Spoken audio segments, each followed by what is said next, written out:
ကြာခင်မှာကျွန်တော်တစ်စတာလောက်ကနေအနားယူပါတော့မယ်အားလုံးပဲမင်္ဂလာခင်ဗျာ Finance ဘက်ကနေကြိုဆိုလိုက်ပါတယ်ကျွန်တော်ဒီနေ့ပြောမယ့်အကြောင်းအရာလေးပေါ့နော်ညီကိုတို့အနေနဲ့သဘောတူတဲ့လက်ခံတယ်ဘယ်လိုပြောရမလဲကိုယ်စိတ်ထဲမှာအဲ့လိုမျိုးခံယူချက်ရှိတယ်ကျွန်တော်လိုမျိုးအတွေးခေါ်ရှိရဆိုရင်ကျွန်တော်လည်းလက်တွဲခြင်းတယ်ဆိုရင်ကျွန်တော်ဘယ်လိုပြောရမလဲလက်တွဲလို့ရအောင်ကျွန်တော် sharing လုပ်ပေးတာပါဒီဗီဒီယိုလေးကကျွန်တော်ပထမတော့မရိုက်တော့ဘူးလို့နေတာဒါပေမဲ့လည်းအခြားညီကိုတွေအဲ့လိုမျိုးတွေးခေါ်ရှိတဲ့လူတွေရှိတယ်ညီကိုတွေရှိတယ်ဆိုရင်လည်းလက်တွဲလို့ရအောင်ဆိုတဲ့စိတ်နဲ့ကျွန်တော်ဖန်တီးပေးတာပါโอเคတော့ကျွန်တော်နည်းနည်းပြပြမယ်ညီကိုစိတ်ဝင်စားဆိုကျွန်တော်အသေးလေးပေး comment လေးရေးပေးပါနော်ဗီဒီယိုနဲ့ group ဖြစ်သွားအောင်လို့ပါโอเคတော့ကျွန်တော်တို့စမယ်အဲဒါဆိုကျွန်တော်ဒီ tester လောက်ကိုလုပ်တယ်ဆိုတာကျွန်တော် member ကြီးယူပြီးတော့ကျွန်တော်ဘက်ရက်တီဖို့အတွက်ကျွန်တော်လုပ်ခဲ့တာမဟုတ်ဘူးအဲ့ရပမာတက်တည်တယ်ဆိုတာကျွန်တော်တိတော့ပမာကျွန်တော် member မခေါ်ဘူးပွဲတွေ30ချက်တွေမတင်ဘူးကျွန်တော် free တွေမတင်ဘူးဘာလို့လဲဆိုတော့ကျွန်တော်30ချက်မရေးတတ်တာလည်းမဟုတ်ဘူးမသုံးတတ်တာလည်းမဟုတ်ဘူး free တွေမတင်တတ်တာလည်းမဟုတ်ဘူးမတင်ပေးချင်တာလည်းမဟုတ်ဘူးကျွန်တော်အများကြီးအာရုံစိုင်းရမယ့်အပိုင်းတွေရှိတဲ့အတွက်ကြောင့်ကျွန်တော်မှာ member နည်းနည်းလေးပဲရှိတယ်ကျွန်တော် member နည်းနည်းလေးနဲ့ပဲကျွန်တော်သွားတယ်ဘာဖြစ်လို့ဆိုတော့ကျွန်တော်ထပ်မခေါ်တော့ကျွန်တော်ထပ်ခေါ်မယ်ဆိုကျွန်တော်တကယ်လို့ကျွန်တော်သဘောကျလို့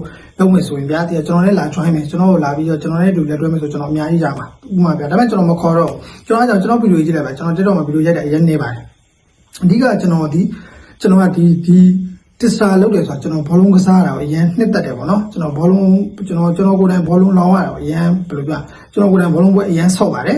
ဘောလုံးပွဲဆော့ရဆိုတော့သူများတွေလိုစီမရှိကမ်းမရှိဆော့ခဲ့တယ်မဟုတ်ကျွန်တော်တေချာဘောလုံးပွဲမဆော့ခင်မှာကျွန်တော်တေချာ analysis လုပ်တယ်ကျွန်တော် detail တွေတေချာချိန်တယ်ကျွန်တော်တေချာ adjust လုပ်တယ်ကျွန်တော်ဒီအားကစားတစ်ခုကကျွန်တော်တို့ဘယ်လို net profit တစ်ခုရနိုင်မလဲဆိုတဲ့ဟာကိုကျွန်တော်တွက်ချက်တယ်ပေါ့နော်အရင်ဆုံးတွက်ချက်ပြီးမှဝင်တယ်ကျွန်တော်ဘကရက်ဒီပွဲလဲကျွန်တော်အပြင်မှာတခြား business တွေလုပ်နေတယ်တခြားစီးပွားရေးလုပ်ငန်းတွေကျွန်တော်လုပ်နေတယ်အဲ့က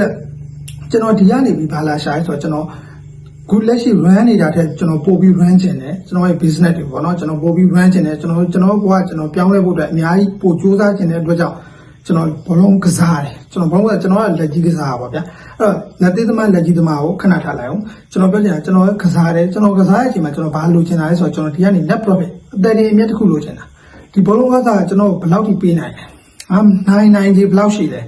ဘောလုံးပွဲတစ်ပွဲက9တော့ရာခိုင်နှုန်းဘယ်လောက်ရှိလဲဆိုတာနဲ့ဆုံးဖြတ်ချက်တွေနဲ့ကျွန်တော်သွားတယ်ပွဲစဉ်တစ်ပွဲကိုကျွန်တော်ဘယ်လိုကစားရင်ဘယ်လိုရမလဲတညမှာပွဲစဉ်ဘယ်လောက်ရှိတယ်ငါဒီပွဲစဉ်တွေကိုဘယ်လိုမျိုးရွေးချယ်ပြီးမှ9တော့ပါမယ်ပွဲကိုငါဘယ်လိုကစားမလဲဒီလိုစိတ်တွေနဲ့ကျွန်တော်အာရုံစိုက်ပြီးဒီလိုကိုလုပ်ခဲ့တာပါအဓိကတော့ကျွန်တော်ကိုယ်တိုင်ဘောလုံးပွဲကိုကစားပြီးဘယ်လိုပြောရမလဲကျွန်တော်ကိုယ်တိုင်ဘောလုံးပွဲကိုကြက်နာကစားတာပေါ့နော်အဲ့ဒီတော့ကျွန်တော်နဲ့အတူကျွန်တော်လိုမျိုးဘယ်လိုပြောရမလဲကျွန်တော်က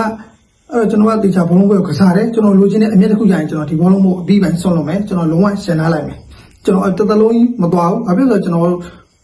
်ဘယ်လောက်ပဲတွက်ချက်ပြီးတေချာကစားရဖြစ်ပြသေးတာမိနစ်90ပွဲသိမ်းခရမမုံချင်းကျွန်တော်စိတ်ထဲမှာနည်းနည်းတော့ရင်လေးရတာပဲဘာဖြစ်လို့ဆိုတော့ကျွန်တော်ကိုယ်တိုင်ကတောင်းဝင်အရန်ယူတယ်ကျွန်တော်ရှင်းမှာမနည်းနည်းလေးပဲရှိတယ်ကျွန်တော်ဘယ်လိုပြန်ကျွန်တော်တို့ပြန်ပြီး share ပေးတဲ့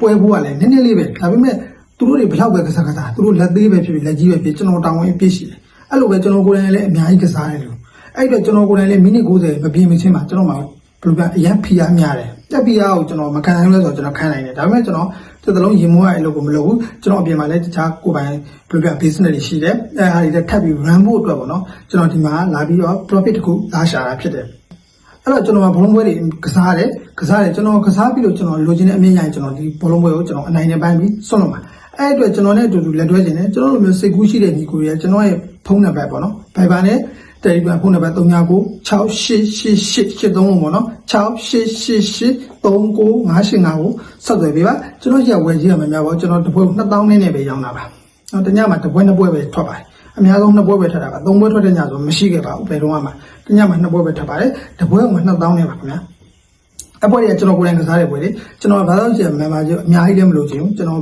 member ကိုအဓိကထားခြင်းလို့လေဒီလုပ်ကိုလုပ်ခဲ့တာမဟုတ်ဘူးခုနကကျွန်တော်ပြောသလိုပဲကျွန်တော်ကိုယ်တိုင်ကစားတယ်ကျွန်တော်ကိုယ်တိုင်ကစားခြင်းမှာကျွန်တော်ကဒီဟာတွေကိုကျွန်တော်သေချာကိုလေ့လာပြီးတော့မှဒီဇုံထဲကိုဝင်လာတာပေါ့နော်ဒီ level တွေကိုကျွန်တော်ရောက်လာတဲ့အချိန်မှာကျွန်တော်လိုချင်တဲ့အချက်ကဘာလဲဆိုတော့ကျွန်တော်ကိုယ်တိုင်ပြပြတကစားပြီးတော့ကျွန်တော်ကိုယ်တိုင်အမြတ်အဆုံးများများလိုချင်တယ်အမြတ်ဆုံးများအဲ့ဒါကြောင့်ကျွန်တော်လိုမျိုးအမြတ်ဆုံးများများလိုချင်တယ်ပြီးအနိုင်နဲ့ပိုင်းမယ်နော်ဆုံးလို့မယ်မဆုံးလို့ဘူးဆိုတာမှပဲနောက်ပိုင်းမှာအပြင်းပြေလေးပဲနည်းနည်းပါးပါးပဲကစားမယ်ဆိုတဲ့လူတွေကျွန်တော်ကစားနေတဲ့အချိန်မှာကျွန်တော်ရဲ့တူအမြတ်များများဆဆရပြီးတော့ကျွန်တော်အပြင်မှာလေပတ်မယ်ဆိုတဲ့လူတွေအတွက်ကျွန်တော်ဒီ tester လုပ်ကိုလုပ်ခဲ့တာဖြစ်ပါတယ်အဲကြောင့်မို့ကျွန်တော်တို့လက်တွဲခြင်းနေဆိုရင်ကျွန်တော်ဆက်သွယ်လို့ရပါတယ်အဓိကကျွန်တော်ကတော့ကျွန်တော်ပြောပြီးသားကျွန်တော်ညီကိုရှိတဲ့ member ကြီးတွေကျွန်တော်မမှတ်ဘူးကျွန်တော်ကိုယ်တိုင်ကဒီ member ကြီးတွေကျွန်တော် member ကြီးရမှာအသက်ရှင်လို့ရမယ်ကောင်လည်းမဟုတ်ဘူး member ကြီးရမှာဘဝရက်တည်လို့ရမယ်လို့လည်းမဟုတ်ဘူးဒီ member ကြီးရမှာကျွန်တော်ဒီ business အလုပ်ငန်းရှိတဲ့ကောင်လည်းမဟုတ်ဘူးပေါ့နော်အဲဒါကြောင့်မို့ကျွန်တော်ကအဓိကကျွန်တော်ကစားမယ်ကျွန်တော်ကစားပြီးတော့ ရှင်ကျွန်တော်ဥမာဆိုတာတို့ဗျာတိလားတလာကစားတယ်ပေါ့တလားမှာဥမာကျွန်တော်ကစားတယ်ပေါ့တနေ့တစ်ပွဲကစားတယ်ပွဲ30ပဲထားလိုက်ပါတော့ပွဲ30မှာကျွန်တော် profit ပေါ့နော် net profit ပေါ့ကျွန်တော်တဲ့အတည်းမြတ်ဘယ်လောက်ကျန်လဲကျွန်တော်ဒီလိုမျိုးနဲ့တွက်ချက်ပြီးကစားတာပါအဲ့တော့ကျွန်တော်တဲ့များကြံမဲ့အလုပ်ကိုကျွန်တော်ရွေးချယ်ကြောင်းနဲ့ကျွန်တော် TikTok ပေါ်မှာကျွန်တော် video တွေမရိုက်ဘူးမှန်ပါတစ်တွေမခေါ်ဘူးဘယ်သူမှလည်းဘယ်လိုပြောမလဲအရင်အာယုံနဲ့မထည့်ဘူးဒီကကျွန်တော်ရဲ့မှန်ပါအနည်းငယ်လေးရယ်နော်ကျွန်တော်အတွက်ရယ်ပဲကျွန်တော်အာယုံစိုက်ထားတယ်ကျွန်တော်လိုချင်တဲ့ target ကအဲ့ဒါပဲကျွန်တော်အဲ့ဒါပြည့်ရင်ကျွန်တော် tester လောက်ကနေနားမယ်ကျွန်တော်ဘောလုံးပွဲကိုလည်းကျွန်တော်အပြင်းပြီနော်8000 9000တသိန်းဒါပဲပေါ့စသည်ဖြင့်အဲ့ဝင်းကျင်ပဲကျွန်တော်ကစားတော့မယ်ဒါဟိုကျွန်တော်လိုချင်တဲ့ချိန်အောင်ပဲကျွန်တော်အပြင်မှာပဲဒါလေပတ်မယ်ပြီးတော့ကျွန်တော်ရဲ့ရည်ရွယ်ချက်တစ်ခုပါလဲဆိုတော့ကျွန်တော်ခုချိန်မှာတော့ကျွန်တော်အရင်မချီနိုင်သေးပါဘူးနော်တကယ်လို့ကျွန်တော်အရင်ချီနိုင်လာတဲ့တနေ့ကျရင်ကျွန်တော်နိုင်ငံအတွက်ကျွန်တော်မြန်မာနိုင်ငံအတွက်ပေါ့နော်ကျွန်တော်လုံးဝလူငယ်အကယ်ဒမီကိုကျွန်တော်မရက်ရအောင်ဖွင့်ပေးမှာကျွန်တော်အိတ်ဆိုင်ပြီးဖွင့်ပေးမှာပါကျွန်တော်အဲ့လိုမျိုးအခြေအနေရအောင်ကျွန်တော်စူးစမ်းနေပါတယ်ကျွန်တော်အပြင်လုပ်ငန်းတွေပဲကျွန်တော်စူးစမ်းရပါနော်အဲ့လိုမျိုးအတွက်ကျွန်တော်စူးစမ်းနေပါတယ်ကျွန်တော်အဲ့အတွက်ဟိုဘယ်လိုပြောမလဲအဲ့ပြန်ရမယ်အသီးပွင့်တွေကိုကျွန်တော်မလိုအပ်ပါဘူးကျွန်တော်အိတ်ကိုစိုက်ပြီးတော့ကိုကျွန်တော်အကုန်ကြခံပြီးတော့ကိုကျွန်တော်တနေ့ဖြစ်အောင်ကိုလုပ်မယ်ဆိုတဲ့စိတ်နဲ့ကျွန်တော်ဟိုဘယ်လိုပြောမလဲစူးစမ်းနေပါတယ်အဲ့ဒါလည်းအခုချိန်မှာတော့မဖြစ်နိုင်ဘူးဒါပေမဲ့နောက်တစ်ချိန်မှာဖြစ်နိုင်အောင်ကျွန်တော်အလုပ်တွေအများကြီးလုပ်နေပါတယ်ဒါတော့ကျွန်တော်နိုင်ငံအတွက်ပေါ့နော်ကျွန်တော်နိုင်ငံ generation တွေအတွက်ကျွန်တော်လုံးနိုင်တဲ့အတိုင်းအတာရှိတကယ်လို့ဖြစ်လာခဲ့ရင်ပေါ့နော်ကန်ဆိုတော့ပြောလို့မရဘူးဒါနော်ဘယ်လောက်ပဲကြိုးစားတစ်ခါတည်းမှလွဲတာရရှိတယ်ဒါကြောင့်အာမမခံနိုင်ဘူးဒါပေမဲ့ကျွန်တော်စိတ်ကူးရဟာလေးကိုကျွန်တော်ပြပြတာဖြစ်တယ်အဲကြောင့်မလို့ကျွန်တော်ဒီနေ့တော့ဒီအကောင့်တွေကိုလည်းကျွန်တော်ဖော်နိုင်အောင်ကျွန်တော်စူးစမ်းမယ်ဒါကြောင့်ကျွန်တော်နဲ့တူလက်တွဲခြင်းနေဆိုရင်တော့လာခဲ့ပါကျွန်တော်လိုမျိုးစိတ်တူကိုရှိရဆိုရင်တော့လာခဲ့ပါကျွန်တော်တို့ဘောလုံးပွဲတွေကိုကျွန်တော်ကိုယ်တိုင်ကစားတာပါကျွန်တော်မြန်မာကြီးကိုမက်လို့တစ်စတာလောက်စားတဲ့ကောင်မဟုတ်ဘူးမြန်မာကြီးနဲ့ရက်တင်နေတဲ့ကောင်လည်းမဟုတ်ဘူးအဲကြောင့်ကျွန်တော်ရဲ့ TikTok တွေမှာကြည့်လိုက်ပါဘာမှပွဲလည်းမရှိပါဘူးကျွန်တော်ဘာမှလည်းမတင်ပါဘူးနော်အဓိကတော့ကျွန်တော်ပြောချင်တာကျွန်တော်နဲ့အတူအဲ့လိုမျိုးဘယ်လိုပြောမလဲပရိသတ်ကစားမယ်ပေါ့နော်တပွဲကောင်းတစ်ပွဲကောင်းတေချာကစားပြီးအနိုင်နဲ့ပန်းကျင်တဲ့လူတွေရှိရဆိုရင်ကျွန်တော်ဆက်တော့လည်းပါကျွန်တော်အတူလက်တွဲပြီးကျွန်တော်တို့အတူတူစူးစမ်းရင်းနဲ့ပဲ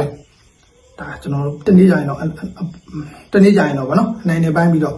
ဒီလောကကနေဆုံးခွာမှာဖြစ်ပါတယ်အားလုံးကျေးဇူးများကြီးတင်ပါတယ်